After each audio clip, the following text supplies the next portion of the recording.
No. This game did not prove who the 2019 Patriots are any more than last week's game against the Rams proved who the 2019 Cowboys are. I think you are who you are repeatedly, not who you are one weekend every 6 or 7 weeks. With that said, I want to doff my proverbial cap to one Thomas Edward Brady and the entire Patriots offense, who played the best game they've played in months, arguably all year, certainly since week 1 against Pittsburgh. This was a throwback Brady performance, not even throwback to last year, throwback to a couple years ago. That's a great defense. All of a sudden, we're not hearing the announcers explain away missed passes, blaming it on wide receivers, because amazingly, these terrible pass catchers can catch the ball when Brady's accurate. Brady was accurate. He was constantly under duress, yet was never sacked, threw the ball away when he needed to, and I thought this was a spectacular come-from-behind win for New England. The only hope they have, and I think it's minimal, of making the Super Bowl was with a bye. They've never made a Super Bowl without one, and they're losing in the fourth quarter of this football game. And if they lose, they're no longer the 2 seed. They're the 3 seed. Kansas City jumps them. And Tom Brady led them back, and not only led them back, after the touchdown, far too often in this league, we see a team get a touchdown to go up 1 or to go up 5. And then on the 2-point conversion, guys are still celebrating. They're doing this, that, and they run a rush 2-point conversion play, and now you're up 1 and a field goal beat you, or you're up 5 and a touchdown beat you. No, they got in exactly what they wanted. The Bills got a penalty. That was very interesting. The Patriots didn't want the penalty on the 2-point try. They wanted it on the kickoff, which should have been signaled to Buffalo. They're throwing it here, not running it, because if they're running it, they would take the extra yard. And Brady finds his guy Edelman on a critical play. Because everything's different if you're up 5 late instead of up 7. You maybe play a little tighter, a little more anxious. I thought the Patriots were great. I thought they were great against a Buffalo team that is legitimate. If the offense plays like this the rest of the way, then of course, we've said all year, if they just have an above-average offense, they can win the Super Bowl. I don't think it's going to happen. I think it is more likely that that was Tom Brady's last truly great game as a Patriot than it was the start of a run that's going to be on. But they deserve all the credit in the world for what they did Saturday afternoon in a critical win for them. You know, I picked Buffalo in this game because I thought if they could go into Foxborough and play a clean game. The last game they had, what was it, 4 interceptions. Yep. They lost a black punt touchdown. So about as bad as it could be the previous game, and they lost by 6. So I thought they could go in and play a clean game. They could come out on top. But New England shows you again that they have that ability to adjust. They have that ability to take advantage of an opponent the second time they play them. And you look at Matt LaCosse catching a touchdown pass. You look at, I don't know if you saw on the Rex Burkhead touchdown, who was the lead blocker? It was their linebacker, who's been playing a bunch. Fullback. Who's been playing a bunch at fullback, so Landon Roberts. So there's a situation where they take a linebacker, they put him in at fullback because they've been hurt at fullback since they lost Devlin. So what do? They transition a player over. A guy like Matt LaCosse gets better. They start to understand how they're going to work the younger players into the mix. Well, where does N'Keal Harry really fit in? Where does Mohamed Sanu fit in? And that's what gives them an edge as they move forward.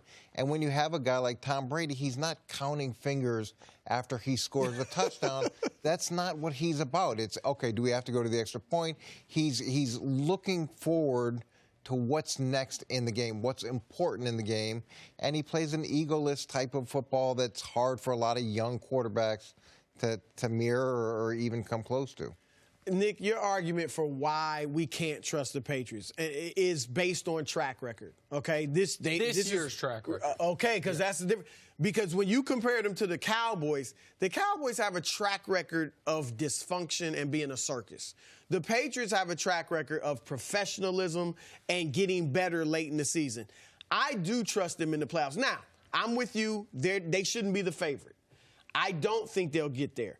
But anyone who's writing them off and saying it would be a shock if they get to the Super Bowl, I think that's very bad, very wrong. Because, I mean, last year we could have sat here a year ago today and said the same thing about the New England Patriots. They weren't even coming off. They had a good win late, but they had lost to Miami. You know, Brady had stretches where, you know, he didn't play good football and he looked like he was done. And he wasn't 42, but he was 41.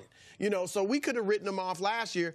And all the good things you said about them, what they did, to me, it's not a coincidence. It's a part of what you were talking about, and it's a part of this locker room and this culture being one made up of gamers. And they understand the stakes are getting higher, and they're starting to play their best football. They have not, we've talked about, they've had trouble running the football. Sony Michel hasn't been great this year. But all of a sudden, against a great Buffalo defense, now Sony can run the ball and almost get 100 yards, and they can run it as a team well. Buffalo was stacking the box, and they still couldn't stop him. And then Brady, all of a sudden, he spreads the ball. It's not just Julian Edelman anymore. It's not just James White. He gets it to 7 receivers for 7 receivers had caught at least 3 passes. I mean, it's not, to me, it is not a coincidence, Nick, that they came out and played such a great game against the top team heading into the playoffs. So I do think they're going to be dangerous in the postseason. But Sony Michel hadn't played well, and Tom Brady hadn't played well. Their offense hadn't put it all together, and then all of a sudden they do. Which is the real Patriots team? Is this a la the Dallas Cowboys we talked about? The one we saw with the previous That was the case last year. But it really, go ahead. Nick's going to talk about the Kansas City defense, and they played a little bit better over the last 4 or 5 games. Last 5 weeks, they've been the number one defense. So that's who the Kansas City defense has to be. No, that's it's not true. who they've been. It's just who they are in this window, because it helps support an argument that that's who they are. No, that's not accurate. I have been very consistent on all these points all year. I do not think the Chiefs have the best defense in football. I do think that if for 5 weeks, a third of the season, you can be the number 1 defense in the league, then you have a chance in the postseason to just be an above-average defense, which is all they need. All they need is an above-average defense there, given how potent the offense is. If the Patriots had done this for 5 weeks, then I look like an idiot. And there's people can say you look like an idiot anyway. Fine, talk to me in a few weeks. The Patriots, we have such short memories. Last week, they were playing the 1-win Bengals. It is tied at halftime. The week before, they lose a home game to Kansas City. The week before that, they are down 19 to Houston. A few weeks before that, they get annihilated by Baltimore. And in the 2 weeks in between, the Cowboys and Eagles, those 2 mediocre Titans, played them to 4 points and 7 points, both teams with the chance to either tie or win at the end. If all of a sudden they flipped a switch, then let's see it. Again, you guys have put me in a place where I have to attack them on a day where they played brilliantly. This was the best game they've played since week 1 against Pittsburgh, and maybe the best game they've played offensively since the playoff game against the Chargers. So you're shocked in the NFL when an NFL team beats another NFL team. And as much as you want to say that games are locks and games should turn out a certain way, that it doesn't work that way. Look at Arizona beat Seattle yesterday.